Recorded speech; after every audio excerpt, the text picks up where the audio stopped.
Having an online presence is vital, I think. I mean, even when you start out, it's like a business card.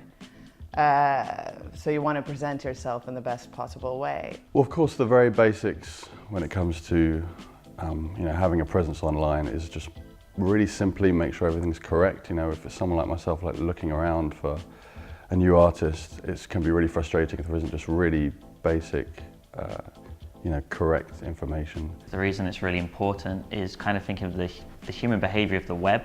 Like the whole point of what we've got the web at the moment is it allows us to search and discover very easily. And because of this, like if you're not there to be able to be found, then how do you take advantage of it? So if you're a new artist, like having them first steps of making sure you create like your Soundcloud profile or your Tumblr or your Facebook and Twitter is really essential. And then there's stuff which can be harder if you're a new artist, where it's good to kind of know a little bit more of how you can take advantage of services out there. So for example, making a website, like that can sound like a really big challenge to a new band. One way you can make that easy is there's services out there like Flavors or Verb, where they let you aggregate all your social properties and bring them together. And it gives you a really easy way if you're a new artist to create an online presence in terms of a website. It's always so important that who you present yourself as online is somebody that you can live with for quite a long time. I think YouTube is really important in the way that people will obviously click on the first couple of things up the top. So bands do need to think about what they've got up there and think that you will have stuff up there anyway, even if you didn't mean to, like some really shaky footage from a gig, which you're probably not necessarily that proud of.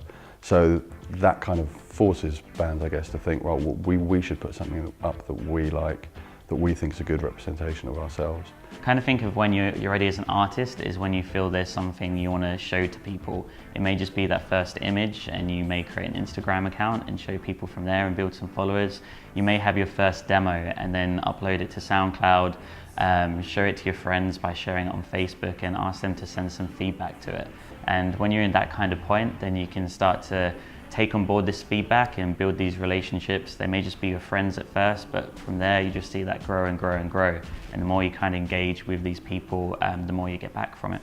I think a good example of somebody who's used online in a very productive way and kind of building his career is, of course, Ed Sheeran. A lot of their work was also through SBTV, which is a really good outlet for young musicians. That, of course, for record labels, it's not just getting, they don't look at YouTube and see, oh, that person has had 100,000 hits, we're going to go and sign them. It takes a lot more than that, of course. But if they see somebody that is kind of has built a true following in the way that Ed did, I think that's an example of a real good way of using online to kind of further your career. So for a new artist, don't overthink it. Don't think of like the online world as something separate from your music, and just find the areas that you feel comfortable with. If you've got someone in the band that's a really good writer, write something interesting. Don't necessarily write the standard things that people write about on tour. Write something unusual. If you've got characters in the band that are happy being on camera, use the camera, use it in your own way, think of some little concepts. Or if maybe mystery is your thing, or maybe you're just a bit shy, and that's fine as well. Don't feel pressured to do something that you're not comfortable with.